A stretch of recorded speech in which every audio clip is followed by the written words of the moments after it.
हिमाचल की प्रमुख खबरों में आप सभी का स्वागत है। प्रदेश में आर्थिक गतिविधियों को शुरू करना ही होगा, कहना है मुख्यमंत्री का। डीजीपी का चयन प्रक्रिया पूरी, ऐलान बाकी है। संजय कुंडू का हो सकता है ऐलान। वहीं नेताओं से नहीं जुड़े तार, निदेशक तक रहेगी जांच। गर्मी की चपेट में उत्तर भारत, पारा 50 के पार। हिमाचल में 24 नए एक्टिव केस, 15 हमीरपुर में, 3 शिमला, 3 कांगड़ा और 2 चंबा और 1 ऊना से। वहीं बगीचे खरीदने नहीं आएंगे व्यापारी, अभी भी इंतजार। कोरोना संकट में बागवानों को सताने लगी फसल की चिंता। लॉकडाउन में 1180 करोड़ में बेची खुदरा शराब दुकानें। शिमला, नूरपुर, कांगड़ा और सिरमौर की शेष दुकानें 35.5 करोड़ में बिकी। आईएएस बनेंगे 11 हिमाचली अधिकारी, और जिसमें तकरीबन अलग अलग बैच के हैं ये। सकारात्मकता के लिए सुरेश भारद्वाज सम्मानित। वर्ल्ड बुक रिकॉर्ड्स लंदन ने देश 50 हस्तियों को पुरस्कृत किया। वहीं हिमाचल प्रदेश से सटे चीन को होगा डटकर मुकाबला। बढ़ते तनाव के बीच प्रधानमंत्री ने शीर्ष सैन्य नेतृत्व के साथ की बैठक। अब खबरों को। हिमाचल में 24 नए पॉजिटिव केस आए हैं और इससे प्रदेश की चिंताएं बढ़ गई हैं। हिमाचल प्रदेश में मंगलवार को ये केसेस आए हैं। इन्होंने 15 हमीरपुर, 3 शिमला, 3 कांगड़ा, 2 चंबा और 1 ऊना से पाया गया है। प्रदेश में पॉजिटिव मामलों की संख्या 248 पहुंच गई है, जबकि एक्टिव 175 केस हो गए हैं। प्रदेश में अब तक 67 कोरोना संक्रमित स्वस्थ हुए हैं, जबकि 6 की मौत हुई है। कोरोना की जांच के लिए 1037 सैंपल लिए गए हैं, जिसमें 880 की रिपोर्ट नेगेटिव आई है। वहीं कांगड़ा में पॉजिटिव पाए गए 3 लोगों को में गोपालपुर से 40 वर्षीय पति और 33 वर्षीय पत्नी और उनका 7 साल का बच्चा भी है, और 3 गुजरात के गांधीनगर से 22 मई को लौटे थे। वहीं अगली बड़ी खबर। वहीं चीन से होगा डटकर मुकाबला और कहा देंगे जवाब। सीमा पर लगातार तनाव बढ़ रहा है। चीन का भारत से डटकर मुकाबला करने की तैयारी की है।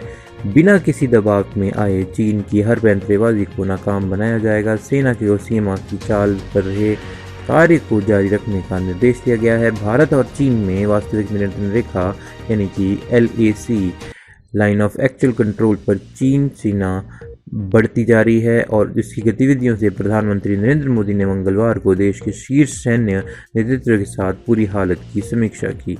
इस समीक्षा बैठक में राष्ट्रीय सलाहकार NS अजीत डोभाल और chief of defence staff CDS ने जनरल बिपिन रावत भी कहा है।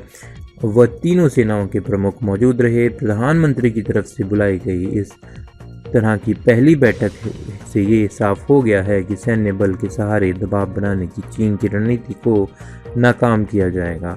वहीं अगली बड़ी खबर जो निकल के आ रही है हिमाचल प्रदेश से, कि अब गर्मी की चपेट में आ रहा है उत्तर भारत, और हिमाचल प्रदेश में भी बहुत ज़्यादा गर्मी है और पारा 50 के पार पहुंचा है। उत्तर भारत में रिकॉर्ड तोड़ गर्मी के बीच सूरज अब मानो आग बरस रहा है।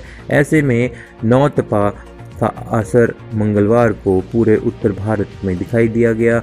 राजस्थान में चूरू में तापमान 50 डिग्री सेल्सियस दर्ज किया गया। वहीं आसपास जिलों में भी भीषण गर्मी पाई गई। इसके अलावा दिल्ली में भी तापमान 47.6 डिग्री सेल्सियस और हरियाणा के हिसार में 48 डिग्री सेल्सियस रिकॉर्ड किया गया। वहीं हिमाचल में भी ऊना में टेम्परेचर तकरीबन 45 डिग्री के ऊपर चला गया, जिससे गर्मी बहुत ज़्यादा पाई गई। अगली बड़ी खबर पर हिमाचल जी का। प्रदेश में आर्थिक गतिविधियों को शुरू करना होगा। मुख्यमंत्री जयराम ठाकुर ने जिला किन्नौर, लाहौल स्पीति और जिला चंबा के पांगी, भरमौर और लिकाड़ क्षेत्र के जिला परिषद पंचायत समिति अध्यक्ष और पंचायत प्रधानों के साथ वीडियो कॉन्फ्रेंसिंग की। कहा कि लॉकडाउन 4 में हमें विचार करने के लिए मजबूर किया है कि हम सभी को इस वायरस के साथ जीना सीखना होगा। अर्थव्यवस्था की मजबूती के लिए आर्थिक गतिविधियां भी ज़रूरी हैं। यही कारण है कि केंद्र सरकार ने अभी आर्थिक गतिविधियों को बहाल करने के लिए कुछ छूट प्रदान करने का फैसला किया है। मुख्यमंत्री ने कहा कि कर्फ्यू के दौरान प्रदेश सरकार 14वें वित्त आयोग के अंतर्गत विभिन्न परियोजनाओं को पूरा करने की समय अवधि को 31 मार्च 2021 तक बढ़ा दिया।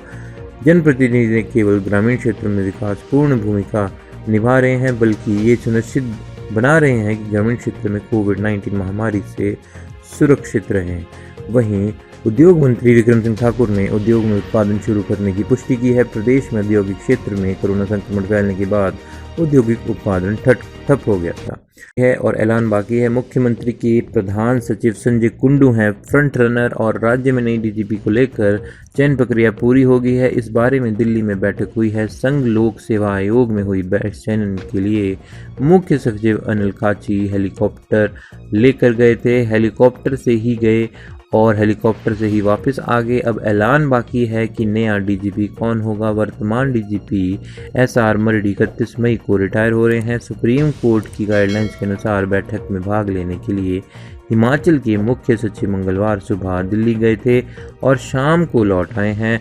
वहीं इसमें संजय कुंडू का नाम सबसे ऊपर है। वहीं बगीचे खरीदने नहीं आ रहे हैं व्यापारी, अभी इंतजार है। कोरोना संकट में बागवानों को सताने लगा है फसलों की चिंता, क्योंकि प्रदेश में अधिकतम आबादी गांव में बसती है। ज़्यादातर परिवारों का पालन पोषण कृषि या बागवानी पर ही निर्भर है। अब तक 70 दिन के लॉकडाउन में बागवानों की जमा पूंजी भी लगभग खाली हो गई है। अभी फसल पर उम्मीद बांधे बैठे बागवान, चिंता तब बढ़ गई है जब व्यापारी बगीचे खरीदने नहीं आए हैं। व्यापारियों को लाइसेंस प्रदान करेगी सरकार, ऐसा कहा है हमारे परिवहन एवं खेल मंत्री गोविंद सिंह ठाकुर ने कि सरकार बागवानों को हर समस्या का समाधान के लिए वचनबद्ध है।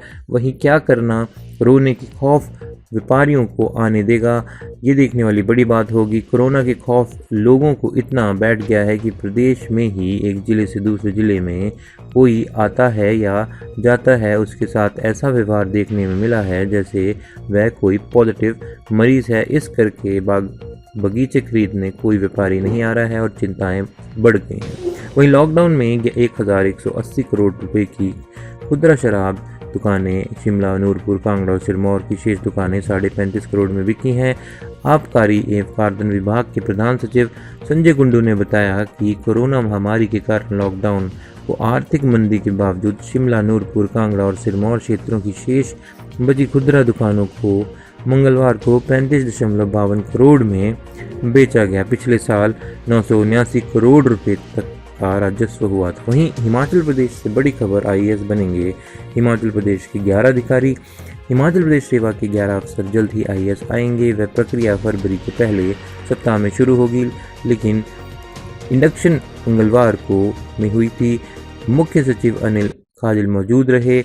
वे मंगलवार सुबह की सरकारी हेलीकॉप्टर में दिल्ली के लिए रवाना हुए थे। जिन अफसरों का नाम है उसमें मनमोहन शर्मा 998 बैच के हैं, राकेश शर्मा 998 बैच के, रोहित जम्वाल, डॉक्टर अश्विनी शर्मा, डीसी राणा, अनुपम कश्यप, यशपाल शर्मा 1999 के बैच के हैं, राम कुमार गौतम, पंकज राय और प्रदीप ठाकुर 2000 बैच के हैं और अभी ये सभी कार्यरत हैं।